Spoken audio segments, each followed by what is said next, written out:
खुशामदीद। मैं हूं doctor Shailendra. City news van के सच तो सच है कार्यक्रम में आप सभी दर्शकों का मैं स्वागत करता हूं।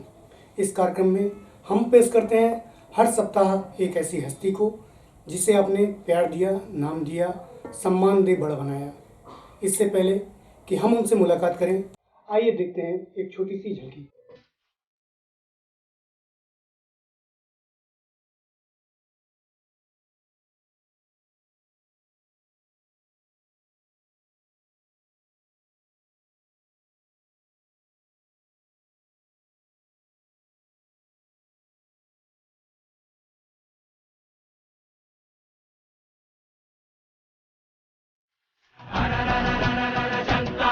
अब राज करेगी जनता।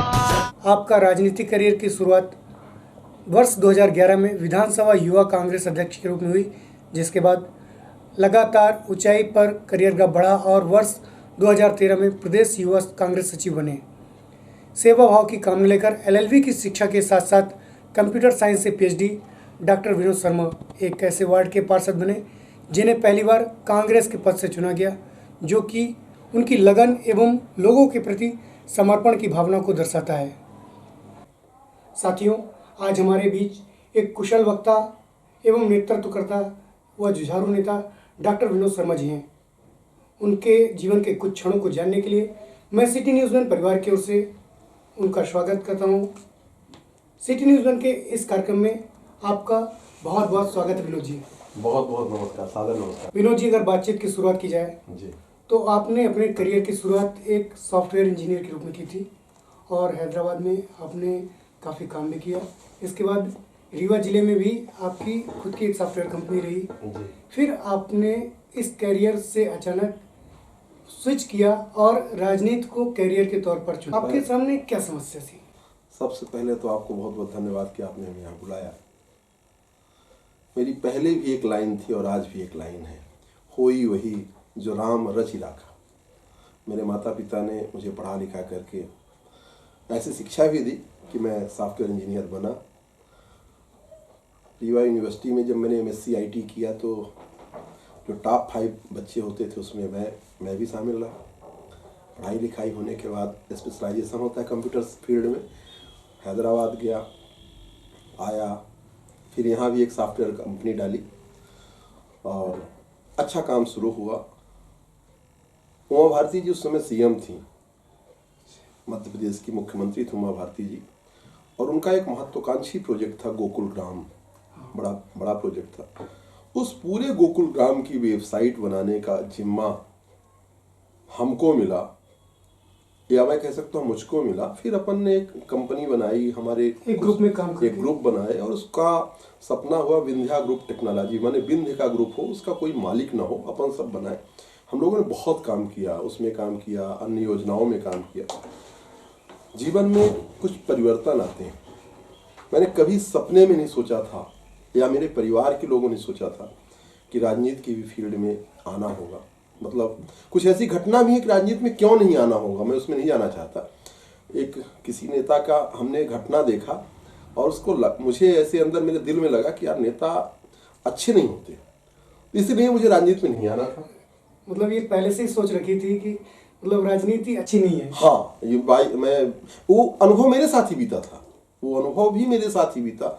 मैं मार्तन नंबर 1 जिसको अपन एक्सीलेंस स्कूल कहते हैं, मैं 12वीं वहाँ तक पढ़ा और वहीं पे मैं बैठा था।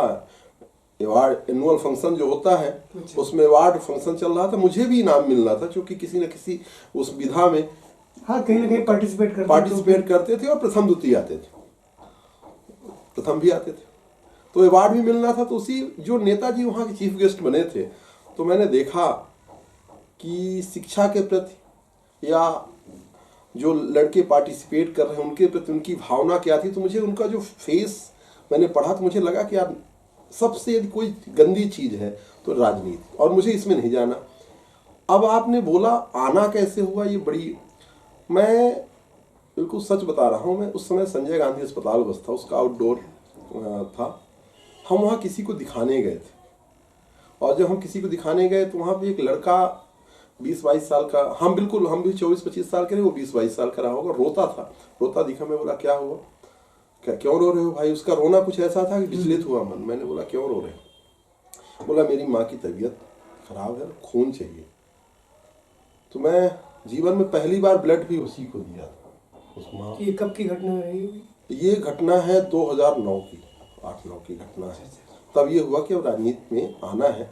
जब मैंने ब्लड दिया, वो कहानी और है इसके बाद। तो क्या लोग कहते हैं कि खून लेने के बाद जो है मतलब लोगों का नेचर बदलता है, आपने खून देने के बाद अपना नेचर बदला? नहीं, ऐसा नहीं है। मतलब वो तो इत्तेफाक रहा होगा, फिर से वही जो राम रच रहा है। उस लड़के का शब्द राजनीति के लिए प्रेरित किया। उस लड़के ने, ये हुआ कि उसके पास बीपीएल का कार्ड होता, गरीबी रेखा का कार्ड होता, तो उसको खून भी फ्री में मिल जाता और बहुत सारी चीजें उसको फ्री में मिल जाती। तो मैंने बोला कि गरीबी रेखा का कार्ड तुम भाई आपने क्यों नहीं बनाया? तो उसका एक शब्द अभी भी झकझोरता है। वो लड़का मुझे मिलता है, बोलता है भैया पैसा होता तो गरीबी रेखा का कार्ड बन ही ना जाता। मतलब गरीबी रेखा का कार्ड बनने के लिए भी पैसे की जरूरत है, न कि उसकी व्यवस्था की जरूरत है। वो दिन था कि वहीं से मुझे लगा कि मुझे इस परिवर्तन के लिए, यहाँ पे आने के लिए मुझे आना है। और फिर उसके बाद बड़े घटनाक्रम बने, बिगड़े। राहुल गांधी जी से मुलाकात हुई और फिर राजनीति में आना हुआ। आपने जब राजनीति को अपना करियर चुना और राजनीति में प्रवेश किया, उसके बाद कुछ संघर्ष आपको करना भी पड़ा होगा, या कि आपको गिफ्ट में मिल गया था? राजनीति में संघर्ष करने वालों की ही पूछ है, या किसी भी फील्ड में आप नाम उन्हीं का जानते हो जिन्होंने संघर्ष किया है। संघर्ष अभी भी मेरा चल रहा है और मैं ये चाहता हूँ ये संघर्ष अनवरत चलता रहे, संघर्ष में कभी विराम न लगे, ये संघर्ष चलता रहे। मैं गॉड गिफ्टेड वाला पॉलिटिशियन नहीं रहा।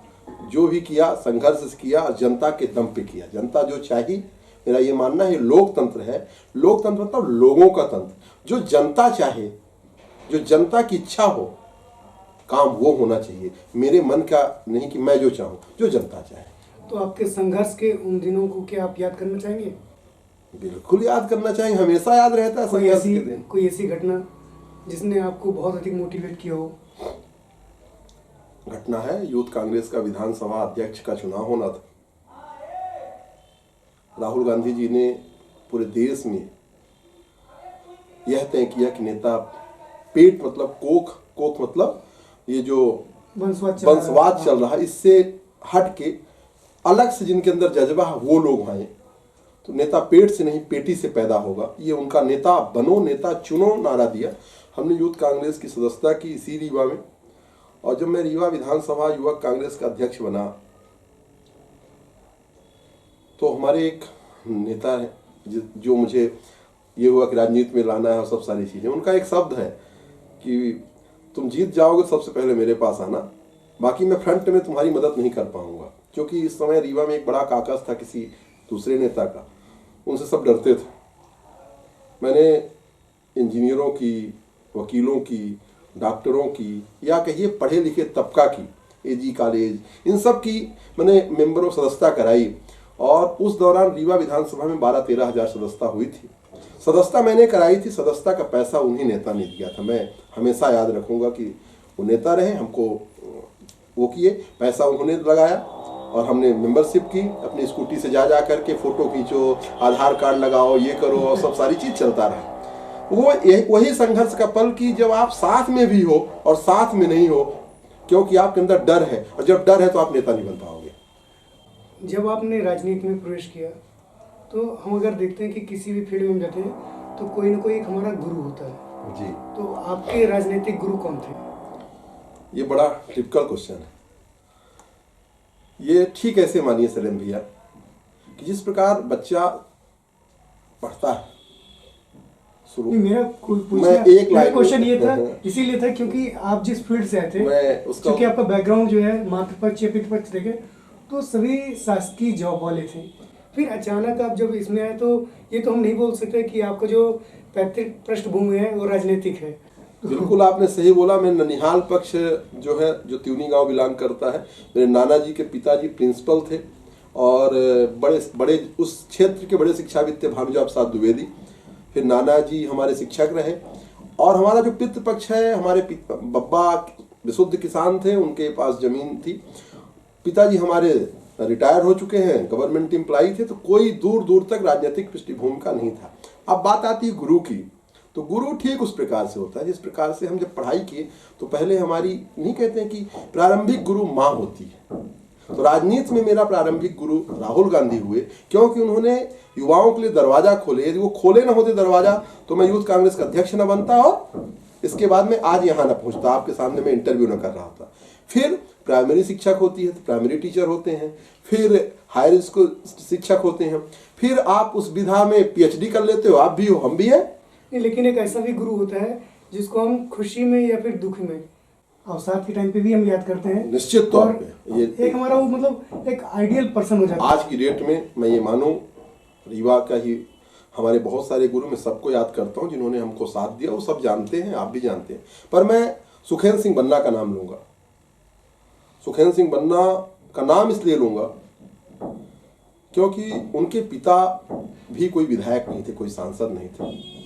उन्होंने रीवा के ही युवाओं को नहीं बल्कि पूरे विंध्य मध्य प्रदेश के युवाओं में एक आवाज दी कि उठो जागो और आगे बढ़ो।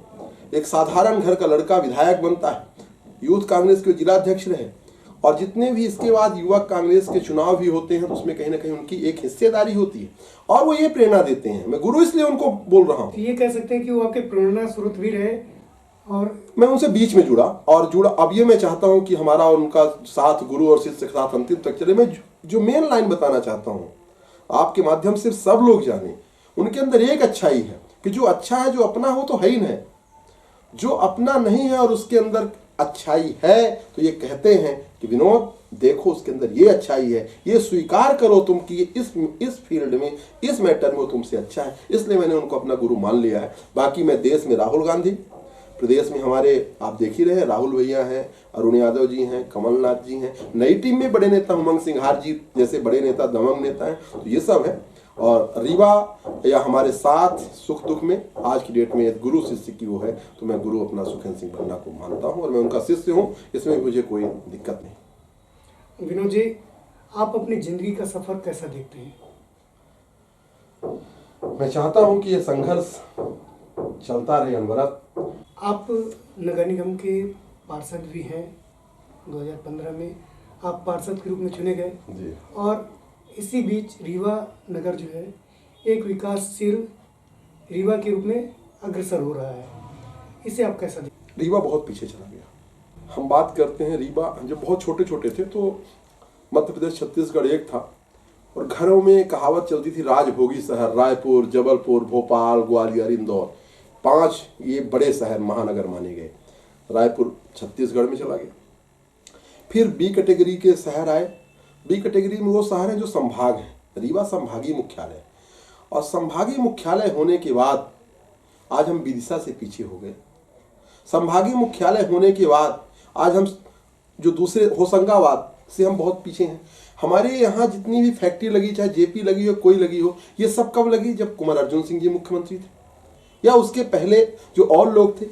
15 वर्ष एक व्यक्ति मुख्यमंत्री रहा हो, उद्योग मंत्री रहा, पावरफुल, उसके पास कबीना बैठता रहा। रीवा में सैनिक स्कूल तब बना जब आप मंत्री नहीं थे, यूनिवर्सिटी तब बना जब आप मंत्री नहीं थे, एजी कॉलेज तब बना जब आप मंत्री नहीं थे। मतलब आपके विधायक बनने के पहले रीवा में सब चीजें बन चुका था। आपने जो दिया, रतहरा से लेकर के रेलवे स्टेशन तक की धूल बड़ी सड़क दे दी। आपने रीवा में एक बड़ी योजना दी है, C1 लाइन प्रोजेक्ट। तो क्या आपका कहना ये है कि जो हम विकासशील की कल्पना लेकर बैठे हैं जी, ये गलत है? ये बताइए, अपन को एक बार अटल बिहारी वाजपेयी की सरकार थी। हम अटल जी को बहुत मानते हैं, उनका बड़ा हृदय था, कवि थे। उन्होंने एक नारा दिया, इंडिया शाइनिंग। जब खाना होगा तब ना इंडिया शाइनिंग होगी।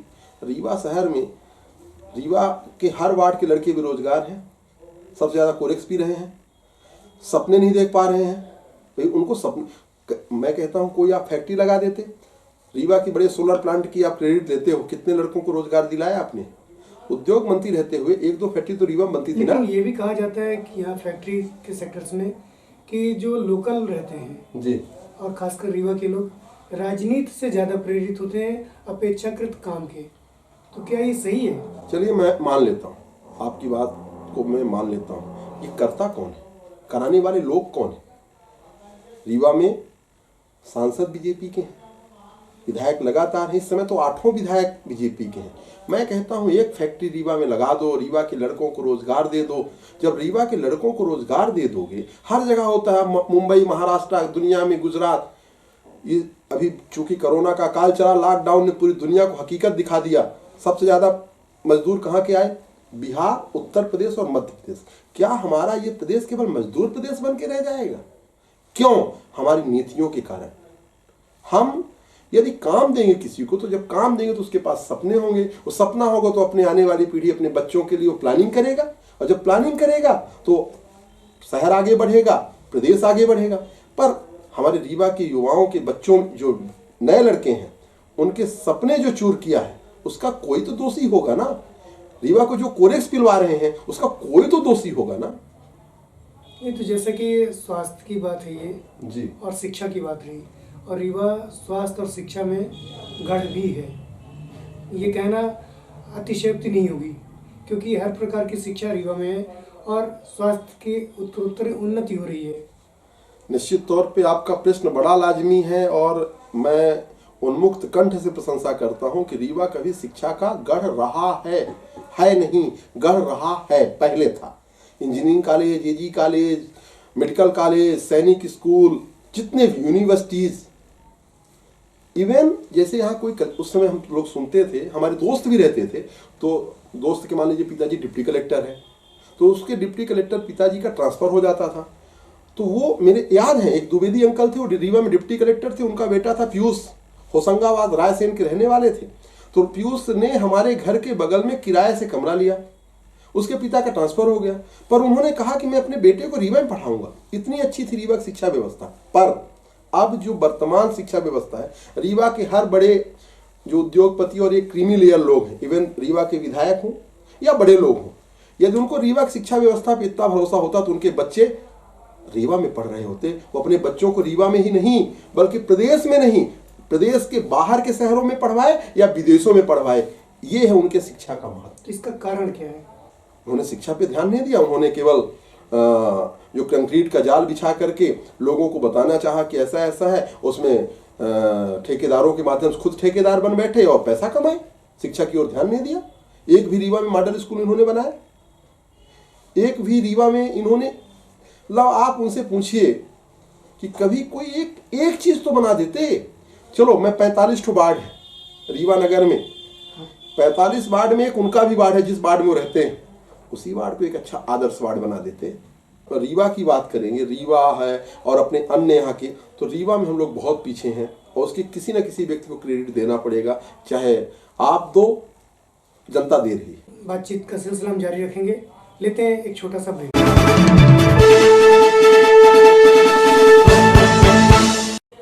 ब्रेक के बाद एक बार पुनः आप सभी का स्वागत है इस कार्यक्रम में। एक बार मैं पुनः आपका स्वागत करता हूँ जी। जी नमस्कार। राजनेता एवं समाज सेवी के रूप में आपकी प्राथमिकताएं क्या है? प्राथमिकताएं जो जिंदगी के हर मनुष्य की होनी चाहिए वो भी राजनेता की होनी चाहिए और समाज सेवी। यही कि वसुधैव कुटुंबकम, कोई व्यक्ति दुखी ना रहे, हर व्यक्ति की ज़रूरत की चीज़ें, शिक्षा, स्वास्थ्य, रोजगार हम उसको मुहैया करा सकें, और जो हम सरकार की योजनाएं बनाएं उसमें अंतिम छोर के व्यक्ति कहे बस ना कि अंतिम छोर के व्यक्ति को ये योजना मिलनी चाहिए, वास्तव में मिले, तब तो हम सही हैं। और यदि हम अंतिम छोर के व्यक्ति को, जिसका कोई नहीं है, माने हम कह सकते हैं कि थोड़ा सा, जो व्यक्ति थोड़ा समाज से वंचित तबका होता है, वो ऑलरेडी दबा कुचला होता है, वो पीछे रहता है। हमने देखा ना अभी लॉकडाउन में सौभाग्य से सरकार शिवराज जी की रही, उन्होंने किस प्रकार से लोकतंत्र पे चीरहरण करके सरकार बनाई, पर उसमें अनाज वितरण हुआ। अनाज वितरण में चिन्हित करके लोगों को कि ये हमारा काम किया है और ये हमारा काम नहीं किया है। तो जो ये मैंने अप्रैल मई के महीने में देखा कि ये हमारा काम किया है और ये हमारा काम नहीं किया, हम पार्टी से बच गए, ईश्वर को ही साक्षी मानो, वो गलत है। वो जो व्यक्ति है, जो भूखा व्यक्ति था, वो ना बीजेपी का था ना कांग्रेस का था, वो व्यक्ति था और भूखा था, उसको राशन मुहैया कराना था। ये यदि हमारे अंदर आ गया, राजनेता के अंदर आ गया, समाज सेवी के अंदर आ गया, तो ये मानेंगे कि वो सही है, अदरवाइज ढकोसले तो हर जगह। तो आप इसको अपनी प्राथमिकता में क्या रखते हैं? मेरी प्राथमिकता में यही है कि जब मैं, ईश्वर मुझे हर दिन नया जीवन देता है। जब हम सो जाते हैं उस समय एक हमारा वेद कहता है कि हम उस समय प्रायः मर चुके होते हैं। हम सुबह नए जीवन के साथ जगते हैं, और जब सुबह होती है, नया जीवन होता है, तो उत्साह से भरा हो। और जब कोई भी व्यक्ति, हमारा लक्ष्य ये हो कि किसी भी प्रकार की सुविधा से जो हम कर सकते हैं, सेवा भाव, हम उसको करें। और हम उसको अपने जीवन में, तो मैं राजनेता या समाज सेवी से पहले एक अच्छा इंसान बनना चाहता हूँ, कि अच्छा इंसान के रूप में जाना जाऊँ, यही मेरी प्राथमिकता है। फिर आपने इसके लिए कुछ पैरामीटर्स भी बनाए होंगे, वो क्या है? पैरामीटर्स जो अभी हमने आपसे बात किया, यही हमारे जीवन के पैरामीटर्स हैं। हमने देखा है, अभी तो हम एक वार्ड के पार्षद रहे, पर प्रायः हमने इस रीवा नगर में लगभग हर वार्ड, हर गलियों को छान मारा है। और मैं चाहता हूं कि जो व्यक्ति कहीं ना कहीं, किसी को पानी चाहिए होता है, किसी को कुछ चाहिए होता है, उसकी हम किसी भी तरह से, यदि शासन की तरफ की योजनाएं हो या व्यक्तिगत तौर पे भी बहुत सारी मदद की जा सकती है, उनकी मदद को पहुंचाएं, मदद करें, यही उनकी मूलभूत सुविधा। बिल्कुल। एक राजनेता एवं एक समाज सेवी के रूप में जी, आपकी भविष्य की योजनाएं क्या है? हम भविष्य की बहुत सारी योजनाओं की प्लानिंग नहीं करते, सच बताऊं, बिल्कुल सच। जो होगा अच्छा होगा। मैं ये मानता हूं कि ईश्वर जो मेरे लिए करेगा, हर दिन का निर्धारण वो ईश्वर करता है। यहाँ भी ईश्वर बैठा है। हम हर व्यक्ति को ये मानना चाहिए कि हम कोई भी कार्य करें तो ये मान के करें कि ईश्वर देख रहा है। भविष्य में जो अच्छा होगा करेगा। मेरे अंदर इतनी फीलिंग है, इतना मुझे लगता है कि हे ईश्वर, इतनी शक्ति दे देना कि कुछ मेरे सपने हैं, ऐसी चीजें होनी चाहिए जैसे राजीव गांधी जी ने सपना देखा और उन्होंने नवोदय विद्यालय का जाल बिछा दिया। तो ही मैं उन सपनों की बात कर रहा हूँ कि आपके जो सपने हैं वो योजनाएं क्या हैं और आप उनको कैसे करने की कोशिश करें। मैंने वही बता रहा हूँ, जैसे सपने तो देखिए, या तो विधानसभा पहुंच के या तो लोकसभा में पहुंच के, क्योंकि कानून वही बनते हैं। लोकतंत्र में सबसे बड़ा होता है कानून, और कानून विधायिका हमारे या तो विधानसभा में बनते हैं या तो संसद में बनते हैं। तो जैसे हम बहुत बड़ा वो मानते हैं सपनों का, भारत देश के सपनों का मूल निर्माता नेहरू जी रहे तो आधुनिक निर्माता राजीव जी रहे। आपने देखा नवोदय विद्यालय का जाल बिछ गया। अभी भी हमको लगता है कि भारत देश में बहुत सारे नवोदय विद्यालय की जरूरत है। शिक्षा, यदि हम जिस दिन शिक्षा पे हमारा अधिकार हो गया, जो डॉक्टर मनमोहन सिंह जी ने शिक्षा का अधिकार नामक कानून लाया, भोजन का अधिकार नामक कानून लाया, शिक्षा और भोजन यदि सबको बराबर मिल गई ना, तो जो हमारी प्रतिभा है, बहुत सारे लोग होते हैं जो हमारे ऊपर नहीं निकल पाते, तो जब हम शिक्षा बराबर देने लगेंगे, ये एक टैलेंटेड लड़का है, उसको हम आगे नहीं दे पा रहे हैं, प्लेटफॉर्म नहीं दे पा रहे हैं, और एक टैलेंटेड नहीं है, उसको हम पेमेंट सीट के माध्यम से आगे बढ़ा देते हैं। तो यहाँ पे मेरे अंदर ये है कि यदि टैलेंट है, जो कि अभी हमारे छत्तीसगढ़ के मुख्यमंत्री भूपेश बघेल जी ने किया है, आप सबके माध्यम से पता भी चला, social media, print media, electronics media, कि बहुत सारे बच्चे हैं जिनके अंदर टैलेंट था, तो और वो आगे नीट की परीक्षा पास की और देना चाहते थे, तो उनको उन्होंने बोला कि इनकी सबकी फीस हमारी सरकार भरेगी। ऐसी यदि इस प्रकार की योजनाएं हुई कि टैलेंटेड लड़का है, उसको जिला के कलेक्टर के माध्यम से चिन्हित करा लो। हर व्यक्ति के अंदर कोई ना कोई एक अलग योग्यता होती है। इस दुनिया में हर लड़का कलेक्टर नहीं बन सकता। तो अपन ये कहें कि नीचे का व्यक्ति जो होगा वो अच्छा नहीं है, इसका मतलब ये नहीं है। मतलब ये है कि हर व्यक्ति के अंदर एक खुद की प्रतिभा है, और हम उसकी प्रतिभा को पहचान के, उसकी प्रतिभा के अनुरूप उसको हम रोजगार मुहैया करा दें। ये मेरी जीवन की बड़ी प्राथमिकता होगी कि मैं, जो व्यक्ति, जो लड़का कुछ करना चाहता है, उसके जो सपने हैं, उसके सपने को अपना सपना मान के हम काम कर दें, काम करवा सकें। ये मेरे जीवन की प्राथमिकता होगी। हमारे दर्शक जो इस समय देख रहे हैं जी, और आपके रीवा के हैं, उनके लिए आप क्या संदेश देना चाहते हैं? भाईचारा बना रहे। मैं सबको हाथ जोड़ के निवेदन करता हूँ कि रीवा नगर गंगा जमुनी संस्कृत का बड़ा व्यापक उदाहरण मिला है पहले से भी, और जब से हम लोग जानने के लायक हुए हैं, रीवा भाईचारा का नगर है, शहर है। और रीवा नगर शहर नहीं बल्कि पूरा रीवा जिला बहुत ही अच्छा है। तो अपने आने वाली पीढ़ी बच्चों के लिए शिक्षा पे ध्यान दीजिए, स्वास्थ्य पे ध्यान दीजिए और भाईचारा आपस में बना रहे। जात धर्म से ऊपर उठकर हम अपने रीवा को आगे बढ़ाएं, और जब रीवा आगे बढ़ेगा तो प्रदेश में आगे उसका नाम होगा, और जब प्रदेश आगे बढ़ेगा तो देश में भी हमारे रीवा का नाम होगा। यही मैं आपके चैनल के माध्यम से कहना चाहता हूं कि आपस का भाईचारा बना रहे, इससे ज़्यादा कुछ नहीं। साथियों, हमारी खुशनसीबी है कि सच तो सच में हमारे बीच डॉक्टर विनोद शर्मा जी ने अपना अमूल्य समय दिया और हमसे अपनी बातों को शेयर किया। उनको मैं अपने इस चैनल के माध्यम से एक बार पुनः धन्यवाद देता हूं। सिटी न्यूज़ 1 के द्वारा संचालित सच तो सच में बस आज इतना ही। कुछ और हस्तियों से आप मुलाकात करेंगे, तब तक के लिए हमें इजाज़त दीजिए। नमस्कार, आदाब, सत श्री अकाल।